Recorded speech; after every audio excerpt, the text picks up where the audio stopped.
In this video, I'll be demonstrating how to use the Sketchy brush pack I created for Corel Painter. These brushes work well for creating concept art, or even just random looking shapes, lines, or textures. Many of these brushes can move around on their own, which allows you to create imagery that is more unique, so don't be alarmed if these brushes take off on you. Let's start with board. I'll paint on a thick paint layer, and I'll use a light gray. I'll paint a swirling stroke like this, and as you can see, board creates little holes which look like they're bored into something, hence the name. Making my brush larger creates larger features, and making it smaller creates smaller features. You may not be able to tell, but this paint has some thickness. If we go to the Impasto flyout, you can see paint with depth is enabled. A few of these brushes can paint with thickness. If you paint on a thick paint layer, then you'll be able to control the visible depth to control the thickness of the paint. Now you can see I can make it very thick. This brush and many others in the pack can utilize paper grain, so I could choose a different paper grain like small dots, and now I get a different texture when I paint. I'll change my paper back to basic paper. You're not limited to painting backgrounds and textures with these brushes. You can also create a few simple gestures and use that as inspiration. For example, I see this shape here, which kind of looks like a face. Let's move on to the next brush, which is called Chaos Particles. I'll select a dark blue like this. This is a glow brush, so I'll want to paint on a screen layer. When I paint with this brush, it's going to build up to lighter colors as I overlap the strokes. This is why you don't want to make your color too light, because then you won't get that nice buildup effect. Chaos Particles creates these particles that break off of the stroke and twirl around. If I make quick gestures, those particles are going to spread out more. If I make slower gestures, they'll stay more concentrated along the stroke. These could be useful for painting clouds. If you wanted bigger clouds that are puffier, you just make bigger, broader gestures. And you're not limited to only using these brushes in this pack. If you wanted to select a blender, then I can blend these to get a more painterly look. In addition to the screen composite method, you might also try color dodge. The next brush is Concept Brush. I'll select a lighter color here. This is another brush where you just want to make random gestures and see what you get. Again, I see a face in this shape, and this is a lot more unique than something I would have come up with using only my imagination. The next brush is Dreamstrands. This is another glow brush, so I'll paint on this screen layer. I also want to select a dark color, and when I paint, I get strokes that have different bits of color inside of them. They're fairly analogous colors, so if I have red selected, then I'll get a bit of orange and a bit of magenta. And if I begin to overlap these colors, they'll gradually build up to white. If I move the brush quickly, those particles will spread out more, or if I move it slowly, I'll get a more concentrated straight stroke. If I select a different color, you can see, get some pretty interesting effects. Let's try Flow Attraction.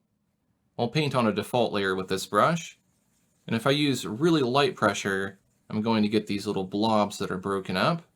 If I use heavier pressure, it'll turn into more of a splatter. I can change the paper texture to something else, and I'll get a different texture or a secondary layer of texture. And if I overlap strokes, they're going to build up lighter and lighter. That's because this is a glazing brush that is using the screen merge mode. You could change this to other merge modes to get different effects. Let's change the merge mode to color dodge, and now I get a different effect when I build up my strokes.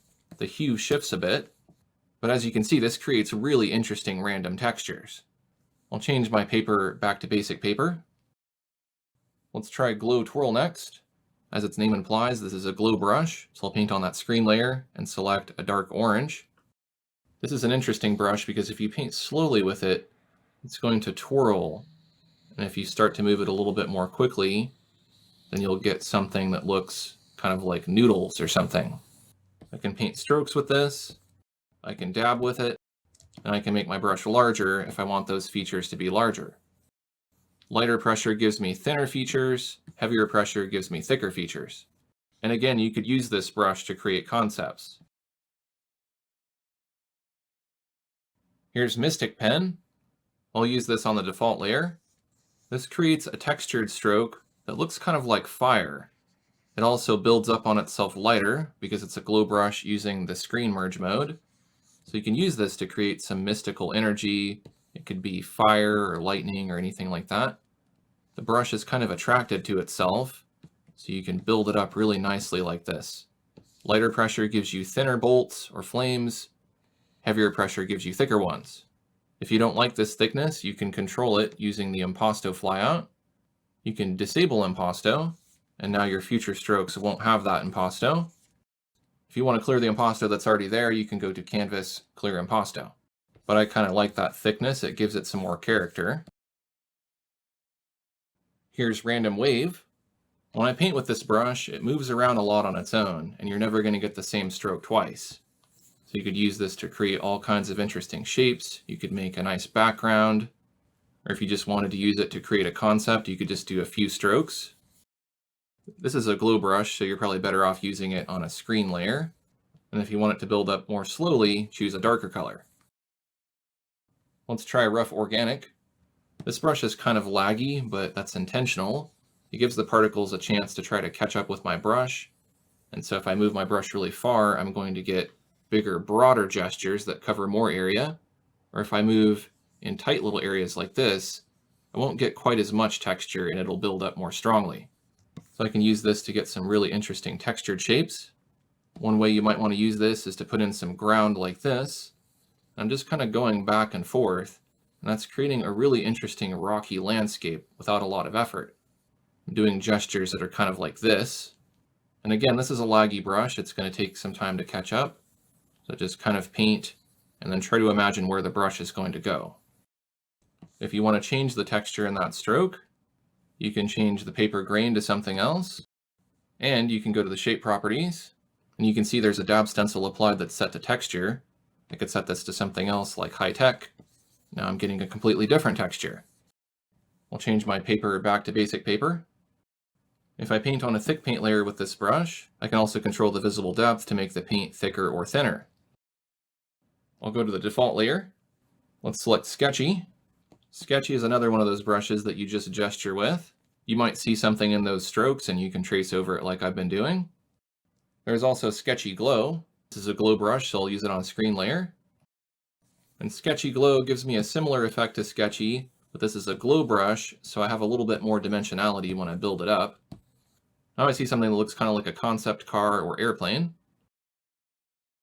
I guarantee this next brush is the creepiest brush you'll ever use. It's called the Wriggler. This is a glow brush, so I'll want to choose a darker color and paint on the screen layer. If I paint slowly with this brush, you can see that there's this worm that follows your brush. And all of a sudden, it starts to kind of wriggle around. As it's wriggling around, it's depositing these speckles, which are building up to white because this is a glow brush.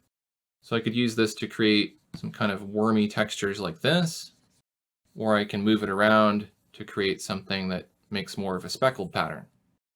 A smaller brush will give me a smaller worm and smaller features as well. So again, if I wanted to do something kind of conceptual, I can just create gestures like this randomly. The next brush is called Wanderer. I just dare you to try to draw something accurately with Wanderer. Try to draw a circle here and you can see it really wanders about. It kind of goes in a circular motion. So this is another brush that's really great for just drawing random shapes. You're never going to get the same stroke twice. Let's give Wild Thing a try. I'm going to paint on the thick paint layer. I'm going to make some really fast gestures here. And what I want is a lot of variety in my strokes. I'm imagining something maybe like a tower or a castle or a pagoda. And then in the foreground, there's going to be some trees and then some land that just kind of rolls back and forth like this. And this is another one of those laggy brushes where you just have to let it catch up, but that lag is an opportunity for the particles to move around more chaotically, and it also keeps you from painting too intentionally because you can't see what you're doing. So I'm just going to give it time to do its thing.